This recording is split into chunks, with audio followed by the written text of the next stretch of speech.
Hello friends, வணக்கம் and welcome to my favourite recipes Tamil. இன்னைக்கு ஒரு சூப்பரான ஸ்வீட் ரெசிபி பார்க்கலாம். பால் கொழுக்கட்டை எப்படி செய்யுது பார்க்கலாம் வாங்க. இப்போ பால் கொழுக்கட்டை செய்யறதுக்கு நான் இன்னைக்கு ஒரு கப் அளவு பச்சரிசி மாவு வந்து எடுத்திருக்கேன். நீங்கள் வீட்டில் ரெடி பண்ண மாவாக இருந்தாலும் எடுத்துக்கலாம். அப்படி இல்லைன்னா கடையில் விற்கிற கொழுக்கட்டை மாவானாலும் நீங்கள் வந்து வாங்கி செய்யலாம். ஸோ ஒரு பவுல் வச்சுட்டு அதில் மாவு வந்து கொட்டிட்டு ஒரு 1/4 டேபிள் ஸ்பூன் உப்பு சேர்த்துக்கோங்க. 1 டேபிள் ஸ்பூன் நெய் சேர்த்துக்கோங்க. இது எல்லாத்தையும் சேர்த்துட்டு ஃபஸ்ட்டு நல்லா வந்து மிக்ஸ் பண்ணிக்கோங்க. ஃபஸ்ட்டு நல்லா கலந்து விட்டுடலாம். இப்போ வந்து ஒரு பவுலில் சுட தண்ணி போட்டு வச்சுக்கோங்க. சுட தண்ணி வந்து கொஞ்சம் கொஞ்சமாக தண்ணி தெளிச்சுட்டு நம்ம மாவை வந்து நல்லா கெட்டியாக வந்து பிசைஞ்சிடலாம். கொஞ்சம் கொஞ்சமாக தெளித்து நல்லா கெட்டியாக வந்து இந்த அளவுக்கு பிசைஞ்சு வச்சுக்கோங்க. இது ஒரு 10 நிமிஷம் நல்லா ஊறட்டும். ஸோ இது அப்படியே இருக்கட்டும். இப்போ வந்து நம்ம தேங்காய் பால் வந்து ரெடி பண்ணிடலாம். ஒரு அரை மூடி தேங்காய் எடுத்துக்கோங்க. இதை கீறிட்டு இதை மிக்சியில் போட்டு கொஞ்சமாக தண்ணி விட்டு அரைச்சி எடுத்துகிட்டு வந்துக்கோங்க. ஸோ இந்த அளவுக்கு அரைச்சி எடுத்துகிட்டு வந்துக்கோங்க. இதை வந்து வடிகட்டி தேங்காய் பால் எடுத்துடலாம். பால் வந்து கொஞ்சம் திக்காக இருக்கணும், ரொம்ப தண்ணியாக இருக்கக்கூடாது.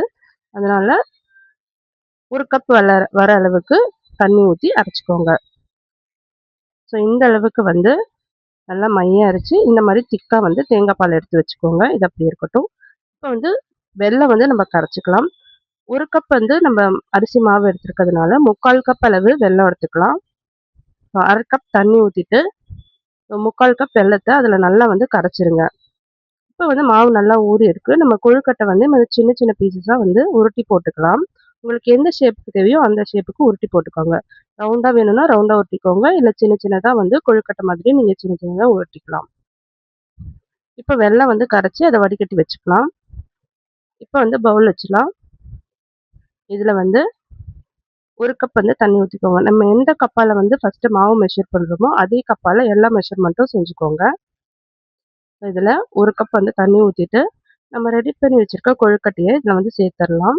லோ ஃப்ளேமில் வச்சுக்கோங்க. மாவு வந்து கரைஞ்சிடக்கூடாது. லோ ஃப்ளேமில் வச்சுட்டு நல்லா தண்ணி சூடான அப்புறமா இதை வந்து சேர்த்துடலாம். அப்போ வந்து நல்லா வெந்து வரும். ஸோ ஒன்று ஒன்றா சேர்த்துக்கோங்க. சேர்த்துட்டு இதை மூடி போட்டு ஒரு 10 நிமிஷம் லோ ஃப்ளேம்லேயே வச்சுருங்க. அப்போ நல்லா வெந்து வந்துடும். இப்போ பாருங்கள் நல்லா வெந்துடுச்சு. இப்போ நம்ம தொட்டு பார்க்கலாம். நல்லா சாஃப்டாக வந்து வெந்திருக்கும்.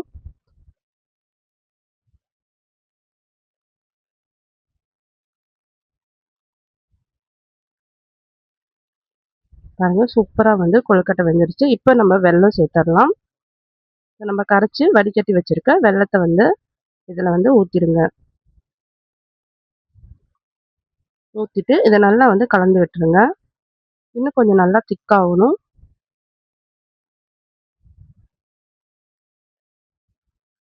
உங்களுக்கு எந்த அளவுக்கு திக்னஸ் தேவையோ அந்த அளவுக்கு திக்கான அப்புறமா நீங்கள் வந்து ஸ்டவ் ஆஃப் பண்ணிடுங்க.